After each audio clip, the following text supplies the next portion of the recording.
What's going on, guys? First things first, coming out of a tough game versus Denver, week two, first road game of the season.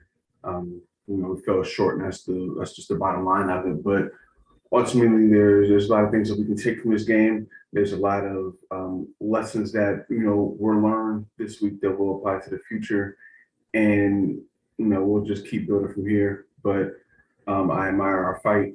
We fought for 60 minutes, as we're just made and expected to do. I expected nothing less, and the team put an admirable performance out there against a team, a group of Denver, who are going to be a playoff team and probably a Super Bowl contender.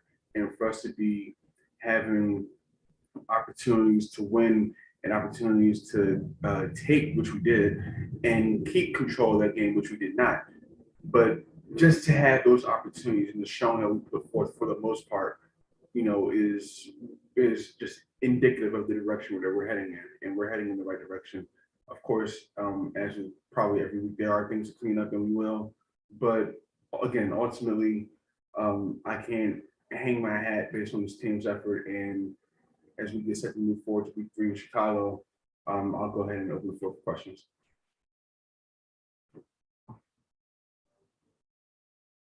Well, the game, we felt good from the outset. I mean, I knew what the task at hand was. I knew it was going to be a tall order to go into Mile High and beat the likes of Russell Wilson, and Jerry Jeudy, and Cortland Sutton, and Javonte Williams, Melvin Gordon. That offense is just crazy. Like, the offense is crazy. And then on defense, you got Surtain, you got Randy Gregory, who balled out completely, Justin Simmons, so forth and so on. But those guys, that's a good team. Bradley Chubb, didn't even mention him. But that's a good team we played against. And I mean, if you just look at it from personnel to personnel, they're ahead of the curve compared to us, right? But again, no excuses. I came here understanding that this was going to be a long-term build. We weren't necessarily going to be impact players from week one, but we are fighting from week one, and we will continue to fight from week one. And there's no freebies out here. That's a good team we played, but anybody who thought we was going to lay down and roll over just because it's the mighty Denver Broncos, they're absolutely wrong. I mean, some players run this league would. I don't.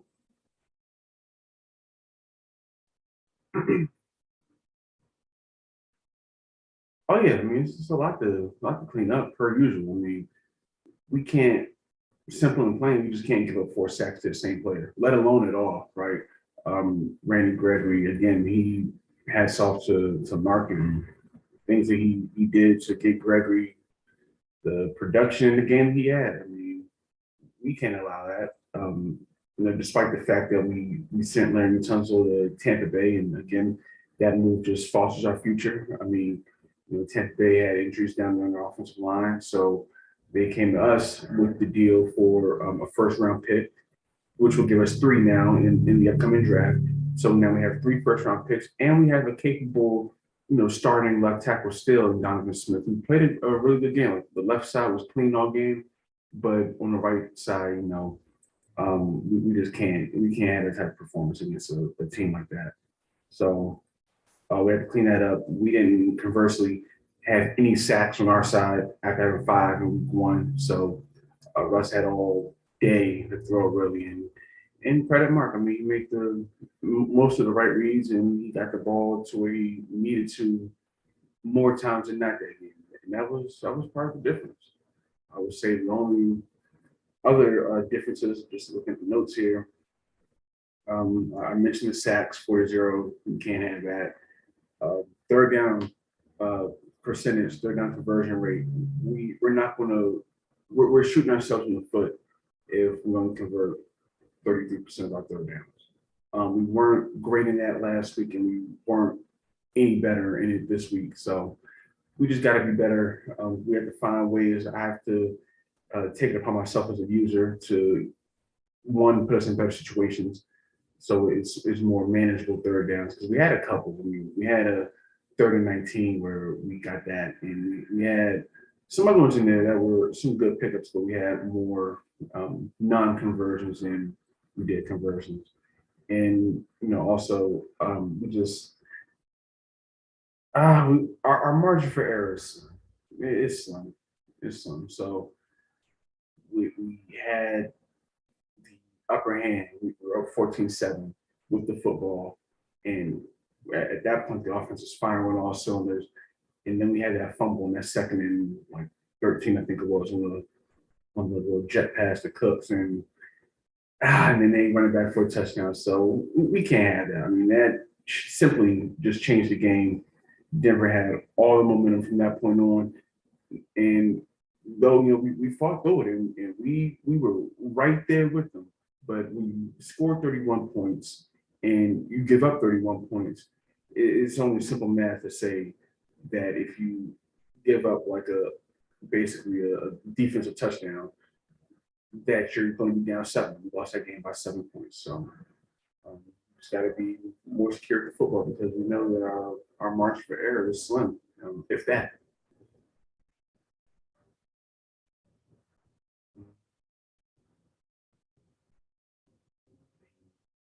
Cam played exactly the way I would expect. Like, it's ain't nothing new.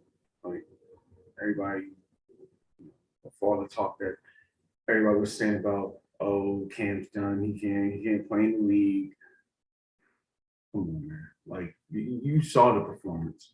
You saw the performance. That game ran through Cam Newton, and that's from the outset. I mean, we had the 4th and 2, and he's the guy that I bought in because of the history and everything, right? He's the guy I bought in to stabilize and fortify this culture. That 4th and 2, the read option, or I'm sorry, the RPO, where we had the stretch look, but they had it scouted well, but that was a plan. We wanted to, execute a hard sell on that stretch. And I mean, at the last instant, pretty much, Cam tucks it, throws it to Cooks, touchdown, easy touchdown.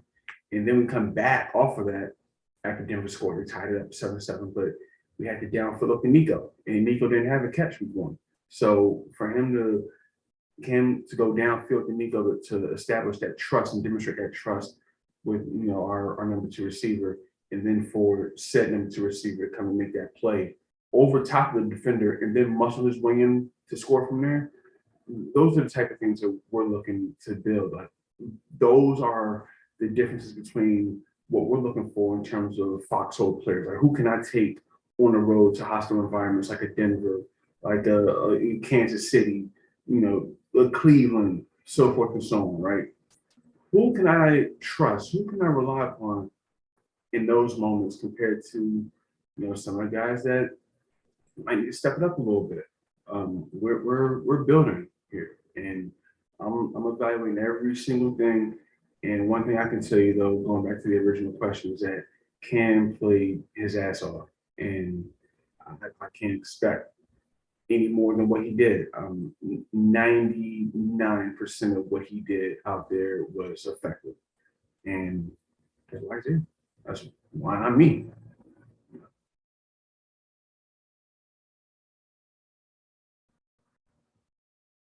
Well, we also got to take a little bit off his plate. I mean, there's really no rhyme or reason besides the game flow as to why we only had 5 carries between our running backs. That's not really indicative of um, what we do here. So I got to find ways to get DP and Tariq involved, just as ball carriers, as tailbacks, not like out of the backfield receiving, but actually like handoffs and running plays. We have to establish more of an identity running the ball.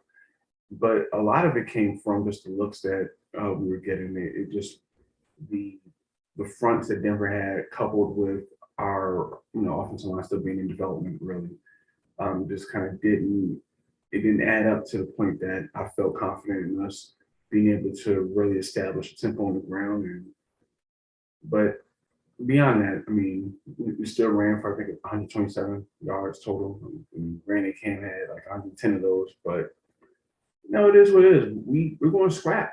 We're going to scrap. I don't care who we're playing. Anywhere from DC to LA, and any team in between, we're going to fight. And however I gotta get us to stay in the game, I'm not leaving any stone unturned. We weren't successful this week, and that's fine. We take our loss in the chin, we learn from it, we move on. But we can also take a lot of good things from that game, a lot of good lessons and takeaways, and apply those in future weeks, starting with week 3 of Chicago. I'm only really focused on week 3 of Chicago at this point. We've already reviewed the film again. We know what we did well. We know what is still a different progress, like in the trenches. We have to build the trenches. We must build the trenches. There's no rhyme or reason why we're giving up 6 or 7 yards of carry. But again, that will come in time. This is game 2. I mean, there's overreaction going around the league of how certain teams, certain heralded users are 0-2. It's just like we got 16 more weeks and 15 more games to go. So what are we talking about? Um, I know we're not where we're going to be in terms of how stout we are up front, our personnel on the offensive and defensive line. Um, it's either youth or just areas in which we can get better, or both. So again, a lot of this is just evaluation. A lot of this is just seeing who those guys are going to be. We're establishing a foundation. We're laying that foundation brick by brick for the future, and there is work to be done. There's a lot of work to be done. No, my expectations don't change at all. I mean, why would they? I know what I'm here to do. I know who I am.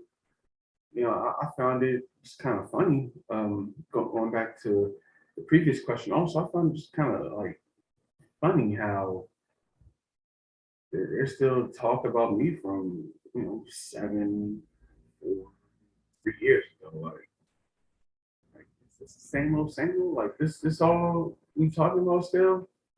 It was just a whole lot of talk about us playing in or not even Houston, like me and my Super Bowl track record, which I talk about by myself a lot.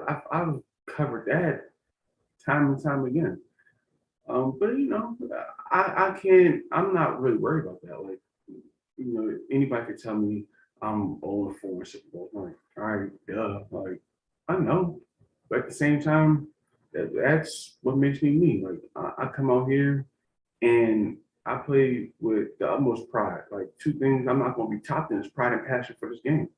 And you'll see that every week with this team, with any team that I end up with. But as of right now, we're the Houston Texans. And the same elements that I brought from Carolina to Houston, it doesn't change.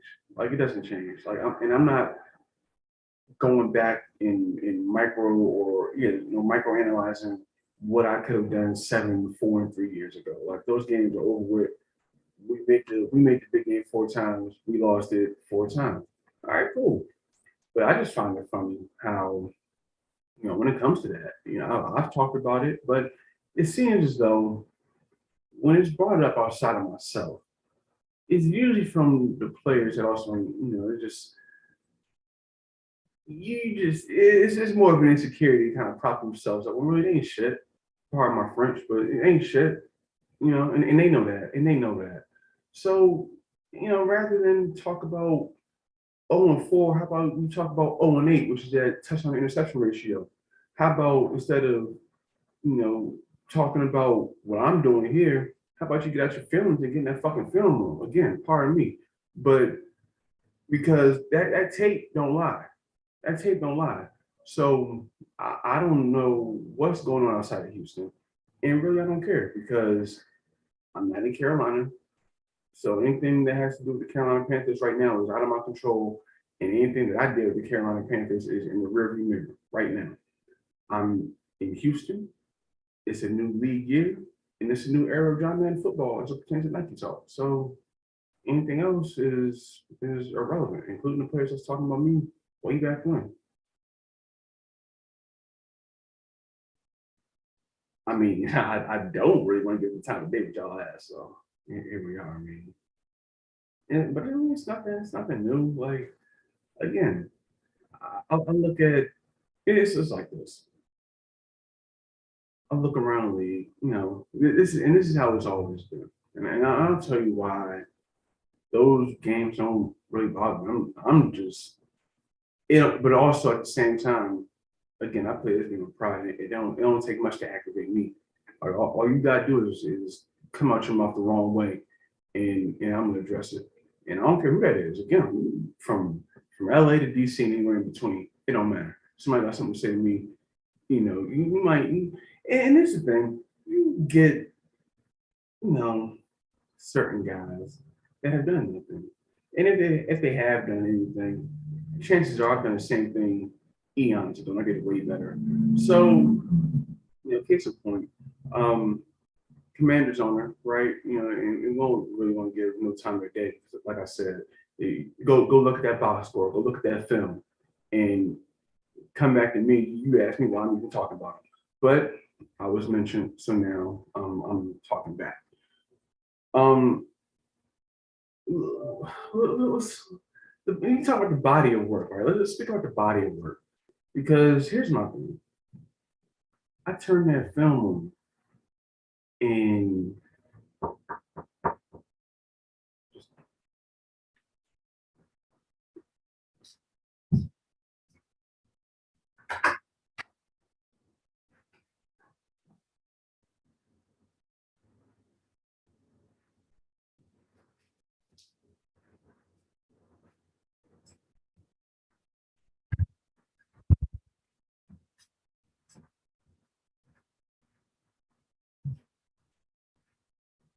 okay, so you look at what's said, right? And again, it's like I can't fault. I can't fault. Uh, the commander's on it for um, saying what he had to say about me. I don't know how I managed to get thrown in with a guy who threw 0 touchdowns and 8 interceptions. I don't know how I managed to get tied in with a guy who ran 6 times for 4 yards. Actually, let me go find the exact numbers for it because I never want to be inaccurate. Like I don't speak to get likes from the peanut gallery, who also, in turn they try to throw him a lifeline, but because they can't throw either, that gets intercepted. Right? I mean, go look at the numbers. Look at the numbers league wide, and then look at what we're doing with Houston, 74 overall. Right? Go look at that. But it's really beneath me to even speak about that guy, that team, his resume, if you want to call it that. Like, what are we talking about? I mean, but since y'all want to, here it is. We just go back real quick to week one, and I'm going to show you why none of it really matters as far as what's coming out, over there because it's the same guy uh, who got put to sleep, in Madden 21 when nobody was watching. Speedy tucked him in, made him cut his system off and go to sleep, mad, right? Biting his pillow.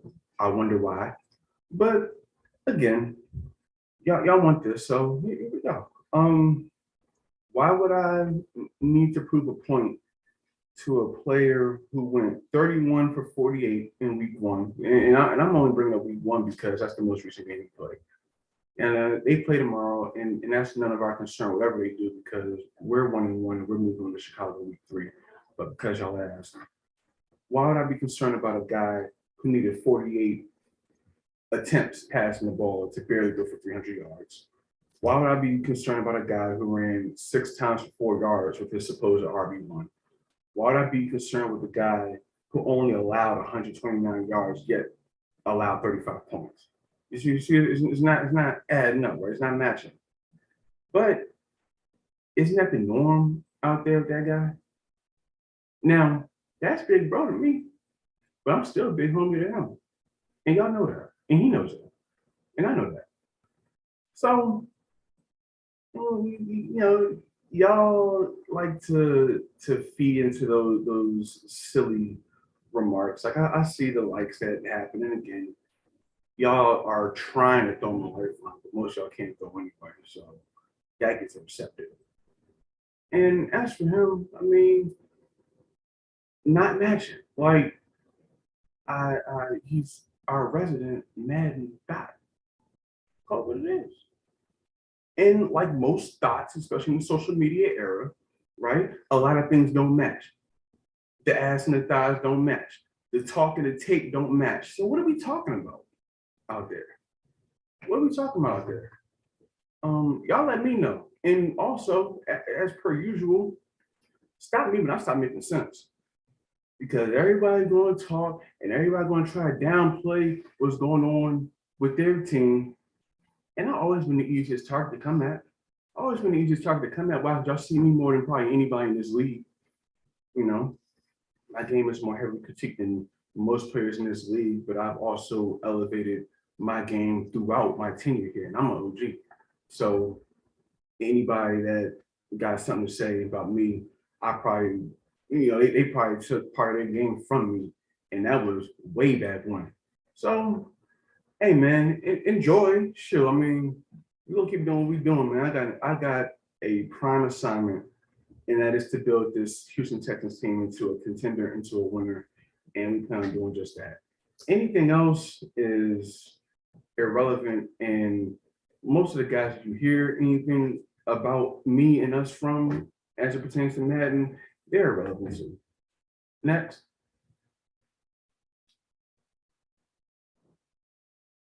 Oh no, hate at all. Like we just speak the facts. Like he speaks for likes. It's like the opening act, man. It's like, okay, cool. Before the games kick off, we got a little comedic sideshow. But the true comedy is when he takes the field, right? And it is what it is. Myself, I speak the facts. I don't need likes from any of y'all, media players. I don't need that because one thing that's tried and true is I got an obligation to this team, but I got an obligation to this league's culture to keep it true. And that's all I do at anybody's expense, even mine.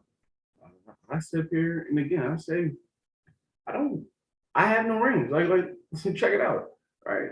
It's cool though. I can't do nothing about that as far as those 4 games now. All I can do is work this team back into the mix of playoff and championship contenders, and then we put our best foot forward on tape and let the chips fall where they may.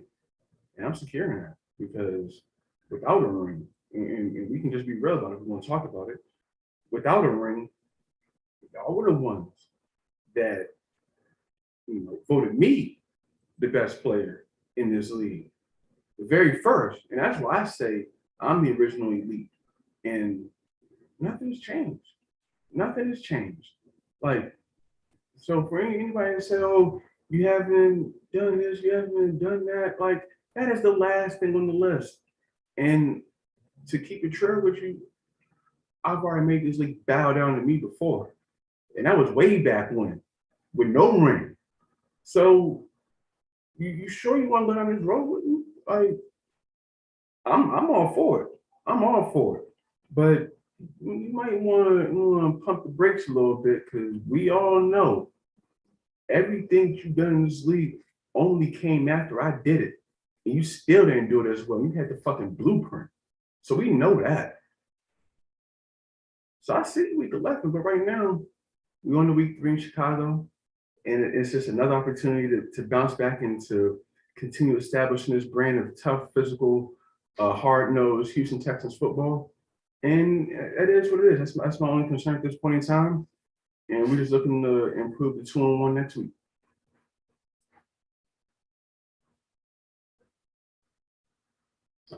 I thought Blackwell, just the defense. I thought they managed probably as well as we could have. I mean, again, credit Denver. Like we can't be up 14-7 and then we have an a forced error, but the fumble that went for a touchdown that just sparked their run. And then from there, Marcus was rolling. So credit him. I mean, that's a world class player. Getting back to now these are the type of players we can discuss. Like getting back to players that actually, do something on the film. Like when like they're taped in their status, whether their self-belief status or their status as far as others regard them in the league, it actually matches. So I respect Mark. Mark is a top tier player in this league. I'm a top tier player in this league. Um, and he was just better on this day. But I got guys out there, and it just came down to a few plays, like the play on third down. You had Sutton on Cortland Sutton on Blackwell over there, and 16. He's young, he's a rookie, but I'm throwing him in the fire. I'm holding everybody's feet to the fire, including my own. And Sutton just got him. That's a Pro Bowl receiver. That's a 1,000-yard receiver in this league. That's he's a good player. He's a proven commodity.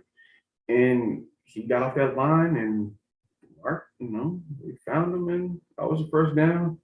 I've spoken on a fumble numerous times. I think the one mistake I made in the passing game, I threw that pick, and I knew I was late on that read. I knew that was just a good read by him.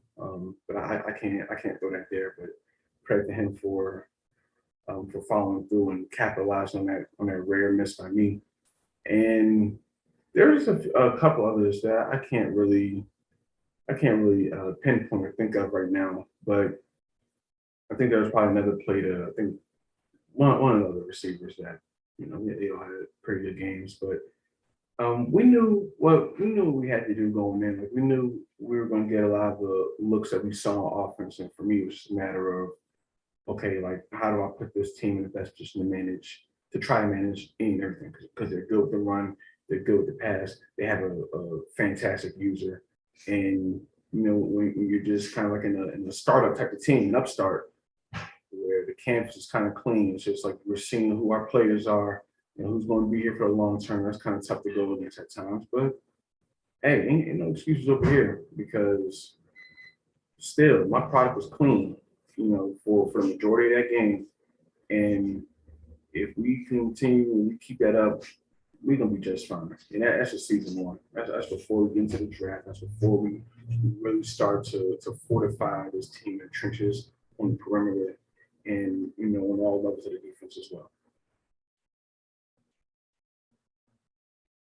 Oh yeah, I mean, we're gonna we've taken all we could from this loss. It's a great learning experience though. Like we went to the learning tree in week 2. It's a tall order to go and play a Super Bowl contender, a Super Bowl contender user with a Super Bowl contending team, right? That's tough. Week 2, but we're not running from anybody. That's the culture I'm building. I will be right here each and every week. My team will be right here with me each and every week, and we're gonna be ready to go. Whoever is on that schedule, ain't no freebies out here. Ain't no freebies out here in Denver to tell you, Indianapolis to tell you, and when we go to Chicago, they'll be able to tell you too. And as we go down this schedule, we playing some hard-nosed football every week of the year, and the chips will fall where they may. But these guys are learning. These guys are learning. I have to lead them. Guys like Cam, Cooks, they got to lead. Kirksey on the defense, even though he's kind of in like a more like complimentary role as a linebacker. I'm looking at those guys to lead this team, like the Jimmy Smiths, and I could go down the list. But those are the guys that those are like the type of foxhole type players. That's the template right there. And we're just looking to kind of plug and play. We give our young guys, the guidance. We give them the ability to make mistakes because we're not going to be perfect. I didn't play a perfect game week 2 or week 1. Nobody on this team is going to be perfect. I'm not going to be perfect. I had things I would have changed in spots, but that's fine. That's just part of growth. We learn from it, and we move on to the best of our ability, and we'll do that week 3. Nah, no major adjustments. I mean, I'm gonna sit back and just kind of look over things maybe one more time. I'm going to chill, want to watch the fight, Yeah, all right. We're ready to move on, but that the worst, that tough game is out the way. It showed me a lot in terms of our toughness, our mental fortitude, and we're establishing a culture, but we'll continue that. We're just going to kind of just relax, and we'll take time with team bonding activity. We'll watch this fight together tonight, Canelo and Triple G, and after that we'll start preparations for Chicago Bears. Week 3. Oh, I got Triple G. I mean, I never seen that man lose to Saul Alvarez once, if you ask me. And that's a widespread belief, but of course you got the Beehive, as I call it, because a lot of Canelo fans, they're LeBron fans, they're Beyonce fans, they're Drake fans. Like, Canelo's just that guy that's just like the popular easy guy to like, and the guys that love him and adore him, they just don't even see the flaws, and again, it's no different than me. You got guys that just love and just stroke their own ego so much they don't even see their flaws, despite how many of them there are, and there are plenty. But again, I mean, I've never seen Canelo defeat Gennady Golovkin, like, at all. And they fought twice already. I mean, I know the decision was what it was in the first fight, which was a robbery, and the second one, which was a draw. But we'll see. Like, I have questions pertaining to that. Like, why take that man 4 years to, if he's so mad at somebody, why take him 4 years to fight him again? Right? Like, so I mean, I can relate boxing in this league all day. It's like, if you really believe in yourself so much and you really like lock in the way you need to be, what you talking about me for? I ain't got nothing to do with throwing no touchdowns, 0 touchdowns, and 8 interceptions. Like, you ought to be ashamed of yourself for welcoming a rookie to the NFL that way. Um, Against a guy who you said you never lost to. Well, that changed, didn't it? But certain narratives don't. And I just be a guy who, again, like the hips, the thighs, it don't match. Good for a soundbite, good for my gut, but when you throw that tape when we watch that film. All right, y'all, man. Hey, appreciate y'all. The questions, the support from the community, and we're gonna keep this thing rolling. And we got another one in Chicago next week. Just another opportunity to be great and to go 2-1, but to go 1-0 in the forthcoming week.